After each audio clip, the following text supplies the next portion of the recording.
हर हर महादेव दोस्तों, I hope कि आप लोग अच्छे होंगे, मस्त होंगे, स्वस्थ होंगे। स्वागत है आपका चैनल पे और इस सेशन में जिसका नाम है टॉक हेयर बड़े। और आज हम लेकर आए फिर से एक नया एपिसोड और इस एपिसोड में बात करेंगे ट्रिप प्लानिंग की। अभी क्या हो रहा है, अभी दिसंबर है और दिसंबर से फरवरी तक सब लोग घूमने ही जाते हैं।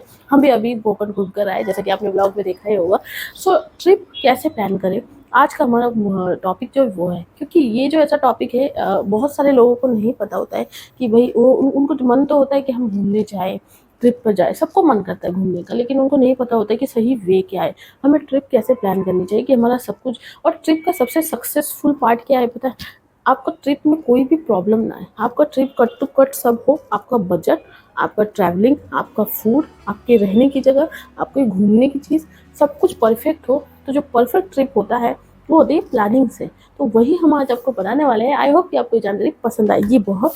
तो चलिए इस ट्रिप प्लानिंग को हम बताते हैं आपको स्टेप्स में, तो आपको ज़्यादा समझ में आएगा। तो ये जो होता है, सबसे पहले स्टेप ये कि अरेंजर, जो ट्रिप का अरेंजर होता है, यानी कि आपकी फैमिली में हो या रिलेटिव्स में एक इंसान होता है जो कि अरेंज करता है, बाकी सारे कंट्रीब्यूशन करते हैं। बाकी सारों को मतलब नहीं होता है आप क्या टिकट बुक कर रहे हो, आप कहाँ ले जा रहे हो, आप कैसे ले जा रहे हो, लेकिन उनको घूमना होता है और आपको उन्हें घुमाना होता है। तो सबसे पहले आपको सारी इन्फॉर्मेशन लेना बहुत ज़रूरी होता है। तो सबसे पहला स्टेप ये है कि जैसे आपका डेस्टिनेशन तय हो गया कि आपको गोवा घूमने जाना है, तो आपको कहाँ से जाना है। जैसे हम एग्जाम्पल ले रहे हैं, हम पूना से हैं, तो हमको पूना से गोवा जाना है। तो सबसे पहले हम ट्रिप प्लान का सबसे पहला स्टेप ये है कि आप R&D करो। R&D सबसे पहले ये कि आपको पूना से, मतलब आप कोई भी एरिया में रहते हो, वहाँ से गोवा कितना दूर है। तो आपको ये देखना होगा कि आप ट्रेन से जाना चाहते हो, फ्लाइट से जाना चाहते हो, और वहाँ पे क्या ट्रांसपोर्ट अवेलेबल है। मतलब वहाँ पे ट्रेन जाती है, यहाँ पे फ्लाइट जाती है। कुछ कुछ जगहों पे, जैसे कोकण जैसे जगहों पर ट्रेन नहीं जाती डायरेक्ट, तो आपको कैब लेनी पड़ती है या फिर जेट्टी से जाना पड़ता है। ऐसे बहुत सारे ट्रांसपोर्ट है। तो ऐसा आपको पहले R&D करनी होगी उस जगह के बारे में कि वहाँ पे क्या जाना। अभी गोवा है, वहाँ पे ट्रेन भी जाती है, वहाँ पे फ्लाइट भी जाती है, राइट। सो ये हमने पता कर लिया पहले फर्स्ट स्टेप में कि ट्रांसपोर्ट का वे क्या है। अभी हमने बुक नहीं किया। अभी कुछ कुछ लोग जो होते हैं बहुत काफ़ी अमीर होते हैं, तो फ्लाइट प्रेफर करते हैं, फ्लाइट से जाते हैं। कुछ कुछ होते हैं जो ट्रेन से जाना पसंद करते हैं, लेकिन 90% लोग ट्रेन से ही जाना पसंद करते हैं। कुछ कैब से, कुछ बस से जाना पसंद करते हैं। तो ये पता करना बहुत जरूरी है कि हमें किससे जाना है, बस से जाना है, ट्रेन से जाना है। और सबसे ज़्यादा मज़ेदार जो चीज़ है, हमारे एक्सपीरियंस है, वो ट्रेन में ही आता है। आप गोवा जाओ या कोकण जाओ, कहीं भी जाओ, train is the best transport, जो कि सस्ती भी होती है। और ये प्रो टिप था, जो कि सस्ती भी होती है और मज़ेदार भी होती है ना। हमारा तो फेवरेट ट्रेन ही है। खैर, सो ये हमने पहले कर लिया, ये हो गया स्टेप। ओके, तो अभी स्टेप 1 में हमने पता कर लिया कि भाई डिस्टेंस क्या है, कैसा है, क्या है। अभी दूसरे स्टेप में हमको जो है ज़रा प्री प्लानिंग करनी होती है। तो दूसरे स्टेप में ये कि हम जब गोवा जाने की जो हमारी डेट है, उसको हम फिक्स ऐसे डेट पर करें जो कि हम अच्छे से उसका बुकिंग कर पाएँ। मतलब हम जाने का जो बस का बुकिंग है, या फिर ट्रेन का बुकिंग है, या फिर फ्लाइट का बुकिंग है, जिससे हमें एक्स्ट्रा पैसे ना लगे। हमें बजट में करनी है। अगर आपके पास बहुत सारे पैसे हैं भी, तो क्यों आपको फालतू में पैसे खर्च करने हैं, जबकि आपका ट्रिप अच्छे से बजट में हो जाए। और बजट में हो कि आपको जब सारी चीज़ें मिल रही, तो फिर फालतू में पैसे क्यों खर्च करने, है ना। तो अगर हम पहले से प्री प्लान करेंगे, जैसे हमने आपको एग्जांपल दिया कि ट्रेन, तो 90% लोग ट्रेन प्रेफर करेंगे, तो हमने अपने ट्रिप का डेट 15-20 दिन पहले का ही रखना है, बाद का ही रखना है। कि हम 20 दिन, जब भी आप ट्रेन बुक करो कहीं भी जाने के लिए, वो गोवा ही नहीं, आप कहीं भी जाने के लिए करो, एडवांस में ही ट्रेन की बुकिंग करनी चाहिए, क्योंकि फिर वो कंफर्म होता है और वो वेटिंग लिस्ट पे नहीं जाता। नहीं तो वेटिंग लिस्ट पे जाके वो कैंसिल हो जाता है और फिर प्रॉब्लम हो जाती है। तो जब आप ऑनलाइन बुकिंग करते हो, तो आप 20 दिन 25 दिन पहले ही करो और पहले ट्रेन की बुकिंग कर लो। ट्रेन का बुकिंग, ट्रांसपोर्ट का माध्यम बहुत ज़रूरी है, वो बुक कर लो। उसके बाद फिर R&D करो होम स्टे। वहाँ पे जाकर आप रहोगे कहाँ, होटल में रहोगे या होम स्टे में रहोगे। अभी जो गोवा है, कोकण है, जो बीचेस वाली जगह होती है ना, यहाँ पे होम स्टे ज़्यादा अच्छा होता है होटलों से। क्योंकि होटल में आप बहुत बड़े पैसे देते हो, 5,000 6,000 एक दिन के देते हो नाइट के स्टे के, लेकिन वहाँ पे खाना इतना अच्छा नहीं मिलेगा जितना आपको होम स्टे पे मिलेगा। ये भी प्रो टिप थी। तो सेकंड स्टेप में आपको R&D करना है। गूगल पे ही आप उस जगह को टाइप करो, जैसे गोवा में, जहाँ पर गोवा का बेस्ट होम स्टे, तो वो आपको सब निकाल के दे देगा कि ये। तो फिर उनको फ़ोन करो, उनसे रेट्स पता कर लो, आपको जो रेट अफोर्डेबल होता है वो रेट को सिलेक्ट करो और उसको भी बुक कर दो। तो सेकंड स्टेप में आपको होम स्टे का पता करना है, जहाँ पर आपको ये भी पता करना है कि वहाँ का खाना वाना कैसा है। थोड़े रिव्यूज़ भी देखने हैं कि लोगों ने उनको कैसे रिव्यूज़ दिए, और वो 4-5 ऑप्शंस में से सबका, अभी आप अगर ग्रुप के साथ जा रहे हो तो थोड़ा सा सलाह भी लेना जरूरी होता है।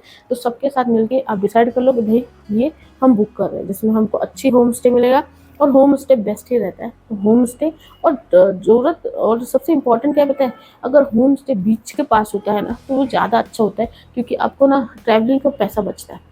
आपको ट्रैवलिंग का पैसा बचता है और आप कभी भी बीच पे जा सकते हो, खेल सकते हो। मेन बीच तो दूर होते हैं या फिर अफोर्डेबल होते हैं। तो जो अफोर्डेबल होम स्टे वो सेलेक्ट करो और उसे बुक कर लो। तो अभी ट्रांसपोर्ट बुक कर लिया हमने और फिर हमने होम स्टे बुक कर लिया। अभी थर्ड स्टेप, अभी फर्स्ट स्टेप में आपने ट्रांसपोर्ट बुक कर लिया, सेकंड स्टेप पे आपने होम स्टे को बुक कर लिया है, ये हो गया है फाइनल। तो इसका सरदर्द आपको है नहीं, कहाँ कैसे जाना है, कहाँ रहना है, उसका सरदर्द आपको है नहीं, है ना। तीसरे स्टेप में आप R&D करो कि वहाँ पर घूमने की क्या क्या जगह है, क्योंकि आपके साथ जो जा रहे हैं वो आप ही को बिल फाड़ते कि भाई हमारा तो हमने तो घुमा ही नहीं, हमको तो पता ही नहीं, तुम तो हमको यहाँ ले ही नहीं है। तो सबसे पहले R&D कर लो उस जगह के बारे में कि वहाँ पे क्या क्या है देखने लायक। अभी जैसे गोवा में, तो गोवा में बीचेस कितने हैं, गोवा में ज़्यादातर बार है और कैसीनोज है, अच्छे अच्छे रेस्टोरेंट्स है सी फूड के, और बहुत सारी देखने की चीज़ें।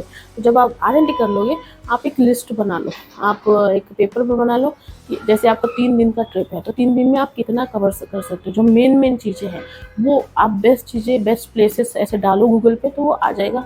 गोवा के बेस्ट प्लेसेस घूमने के लिए ऐसे डालो, वो भी आ जाएगा। आप उसका लिस्ट बनाओ तो आपको पता रहेगा, और उसके एड्रेसेस से भी नोट डाउन कर लो कि आपको पता है कि भाई यहाँ पर जाना है, यहाँ पे घूमना। उससे समय भी बचता है। जब हम प्लानिंग करके जाते हैं हमारा समय बचता है, पैसे बचते हैं, है ना। तो ये हमने नोट डाउन कर लिया कि कहाँ कहाँ हमें घूमने जाना है। ये हो गया स्टेप नंबर 3। अब भाई हमारा हो गया ट्रांसपोर्ट का, होम स्टे का, फूड का भी अरेंजमेंट हो गया है, और हमारे घूमने की जगह भी फाइनल हो गई कि हम कहाँ कहाँ जाएंगे। हमें पहले से ही पता है कि हमें कहाँ कहाँ लोगों को भी ले जाना है और खुद भी जाना है ना। अब बात आती है कि हम कैसे जाएंगे, मतलब क्या क्या तैयारी करके जाएंगे। तो ये भी R&D कर लीजिए साथ में कि वहाँ का वेदर कैसा है, वहाँ का कोल्डी वेदर है या अभी जैसे विंटर चल रहा है तो वहाँ पे विंटर है या नहीं, क्योंकि पूना जैसे शहर में तो अभी विंटर है। पर हम जब कोकण गए थे, पर्सनल एक्सपीरियंस से बता रहे, वहाँ विंटर नहीं था। हम लोग कैरी करके ले गए थे अपने स्वेटर्स वगैरह, बट इतना नहीं ले गए थे क्योंकि वहाँ पे इतना विंटर नहीं था। तो हमने जो ऑनर है जो वहाँ रहते हैं उनसे खुद से पूछ लिया था कि वहाँ पे क्या वेदर, तो उन्होंने बोला था यहाँ पे इतनी ठंडी नहीं है। तो उस हिसाब से करना है। तो आपको ये R&D कर लेना कि वहाँ का वेदर क्या है, उसके हिसाब से क्या होगा। इससे एक बेनिफिट ये होगा कि आपका जो पैकेजिंग होगा वो कम होगा। आप दुनिया भर के, क्या होता है कभी कभी ट्रिप में हम लोग इतनी सारी चीज़ें ले लेते हैं ना जिसकी ज़रूरत भी नहीं होती। मतलब हम उन्हें कपड़े 4 ही यूज़ करने हैं लेकिन हम ले लेते हैं 10। उससे हमारा वजन भी बढ़ जाता है बैगों का, और हमको कैरी करने में तकलीफ भी होती है ना। और फिर अगर हम फ्लाइट्स वगैरह से जाते हैं तो उसका एक्स्ट्रा चार्ज भी आपको देना पड़ सकता है। ट्रेन में भी प्रॉब्लम हो सकती है, कैरी करके कहाँ कहाँ ले जाएंगे आप, है ना। तो इसीलिए अगर आपको पता होगा कि आपको इतना इतना ले जाना है तो आप वेदर वगैरह वहाँ का पता कर लीजिए। और बेस्ट रहेगा तो वहाँ जो आप होम स्टे बुक करें उन वो वहाँ के लोकल होते हैं, उन्हें ज़्यादा पता होता है, उनसे ज़्यादा आप पूछ लीजिए, उनसे गाइड ले लीजिए। ये भी हो गया हमारा। अभी चलते हैं नेक्स्ट स्टेप की। तो भैया अभी जो है सबसे इम्पोर्टेंट स्टेप ये है कि आप पैकिंग क्या क्या करेंगे। पैकिंग करने में भी बहुत लोगों को ये लगता है दुनिया भर की चीज़ें हम ले लेते हैं। जैसे हमें ज़रूरत है बस एक ही स्लीपर की तो हम 3-4 ले लेंगे। जैसे हम 4 ही कपड़े पहनेंगे लेकिन हम 10 कपड़े ले लेते हैं, उसकी वजह से हमारा पैकेजिंग बढ़ जाता है। तो हमें पता होना चाहिए कि हमारा 3 दिन का ट्रिप है, 3 दिन के ट्रिप में हमें क्या क्या लेना है। तो आप ये खुद भी अप्लाई कर सकते हैं और आपके साथ जो जा रहे हैं आप उन्हें भी गाइड कर सकते हैं, क्योंकि आप एज अ ट्रिप मैनेजर काम कर रहे हो। अभी आपको सब अरेंज करना है तो आपको अपने साथ वाले लोगों को भी ये कन्वे करना है कि आप इतना सामान लो जो आप कॉम्पैक्ट हो और सब उसमें आ भी जाए और आपको वजन भी ना हो और सामान रखने का प्रॉब्लम भी ना हो, है ना। ज़्यादा सामान लेने से गुम भी हो जाता है कभी कभी। सो आपको पैकिंग करनी है अभी, और पैकिंग में आपको कैलकुलेट करना है। आपका 3 दिन का है, आप बाहर जाओगे तो आप क्या पहनोगे, आप जाते वक्त क्या पहनोगे, और आप जब होम स्टे में रहोगे या होटल में रहोगे तो आप क्या पहनोगे। इसके हिसाब से प्लानिंग करके आपको उतने ही लेने हैं कपड़े जितने की आपको ज़रूरत है। एक्स्ट्रा कपड़े कैरी करने से प्रॉब्लम होगी। तो ये पैकिंग का हो गया। पैकिंग के साथ साथ भाई अभी सब स्टेप हो गए। सबसे पहले हमने ट्रांसपोर्ट बुक कर लिया, उसके बाद हमने होम स्टे बुक कर लिया, फिर हमने वहाँ पे R&D कर लिया कि हमें कहाँ कहाँ घूमना है, उसके बाद हमने पैकिंग का भी देख लिया, उसके बाद हमने वेदर भी पता कर लिया। और अब सबसे इम्पोर्टेंट जो ट्रिप का सबसे मेन पार्ट होता है बजट।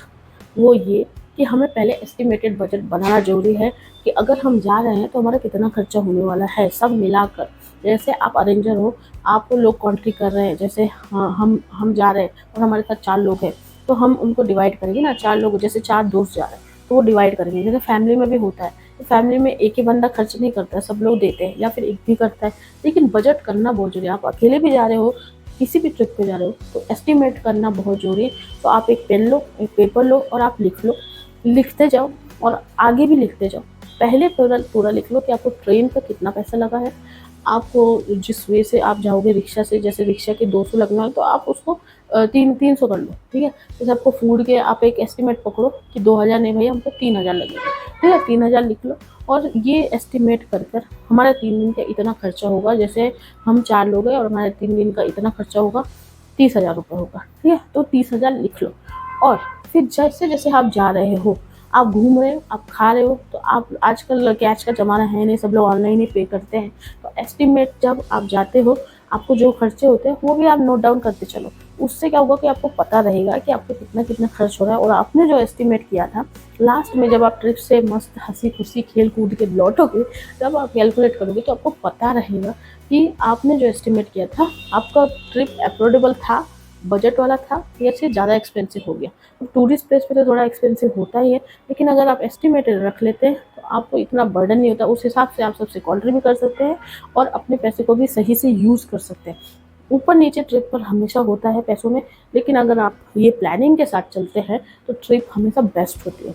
तो इसीलिए हमारा ये मानना है कि अगर हम ये 4 5 6 जो स्टेप्स है इसको फॉलो करें तो हमारा ट्रिप बेस्ट ट्रिप होता है, और कोई रिग्रेट भी नहीं करता, सब लोग हैप्पी भी रहते हैं और सब लोग खुश भी रहते हैं। और सबसे इम्पोर्टेंट लास्ट में बोलेंगे कि ट्रिप में सबको कन्वे करना मैसेज बहुत जरूरी है। एक दूसरे के बीच कम्युनिकेशन होना बहुत जरूरी। अभी आप इंडिविजुअल जा रहे हो तो कोई प्रॉब्लम नहीं है, लेकिन अगर आप ग्रुप के साथ जा रहे हो तो सबसे इम्पोर्टेंट ग्रुप में कोऑर्डिनेशन होना बहुत ज़रूरी है। आपको आप जो चीज़ें कर रहे हो, जो चीज़ें खर्चा कर रहे हो, अभी सब लोगों ने आपके पास पैसे दे दिए, 5 5 हज़ार सबने दे दिए या 4 4 हज़ार सबने दे दिए, और आपको पता है कि इस पे ये खर्च हो रहा है, इस पे ये, तो आपको सबको कन्वे भी करना है कि भाई ये खर्च हुआ, तो इसके लिए आपके पास एस्टिमेट बजट होना ज़रूरी है, जिससे आप ये बता सको लास्ट में सबको भाई इतना इतना खर्च है, तो सब क्लियर होता है। तो क्या होता है लास्ट में, हमने अक्सर देखा है ट्रिप्स में ना पैसों को लेकर झगड़ भी होते हैं। लास्ट में ये भी होता है तुमने तो इतना खर्च कर दिया, तुमने तो इतना बोला था, तुमने तो वो कर दिया, है ना, ऐसा होता है ट्रिप्स में। तो आपको एस्टिमेट रखना है, पैसों का भी बजट रखना है, और फिर देखिए आप ये स्टेप्स फॉलो कीजिए, आपका ट्रिप एकदम बेस्ट होगा और आपके साथ जो लोग जाएंगे वो भी खुश हो जाएंगे। एकदम बेस्ट ट्रिप, एकदम परफेक्ट ट्रिप करने के लिए ये 4 5 स्टेप फॉलो करना जरूरी है। तो आई होप कि आपको ये वीडियो जरूर पसंद आया और आपका ट्रिप भी बेस्ट हो। आप भी कहीं घूमने जा रहे हो तो all the best for your trip, happy journey. And I think ये वीडियो आपको ज़रूर देखना चाहिए। ये वीडियो हमने अपने पर्सनल एक्सपीरियंस से बनाया है, और जो चीज़ें आती है, रुकावटें आती है ट्रिप में, उन सब चीज़ों को कंसिडर करके हमने ये एक छोटा सा वीडियो बनाया है। आई होप आपको ज़रूर पसंद आएगा। कमेंट जरूर कीजिएगा, लाइक शेयर कमेंट आप करेंगे, और व्लॉग्स कैसे लग रहे हैं वो भी बताइए, ज़रूर बताइए, ठीक है। तो चलिए आज का एपिसोड यहीं तक, फिर से मिलेंगे एक नए एपिसोड के साथ, एक नए टॉपिक के साथ। तब तक अपना बहुत बहुत ख्याल रखिए और मस्त घूमिए, दिसंबर अच्छा बनाइए और नए साल का जोरदार स्वागत कीजिए। सारी नेगेटिविटी भुलाकर पॉजिटिविटी भर लीजिए अपने अंदर, सब कुछ अच्छा होगा। God bless you. आपके साथ महादेव है, और जोर से बोलिए हर हर महादेव।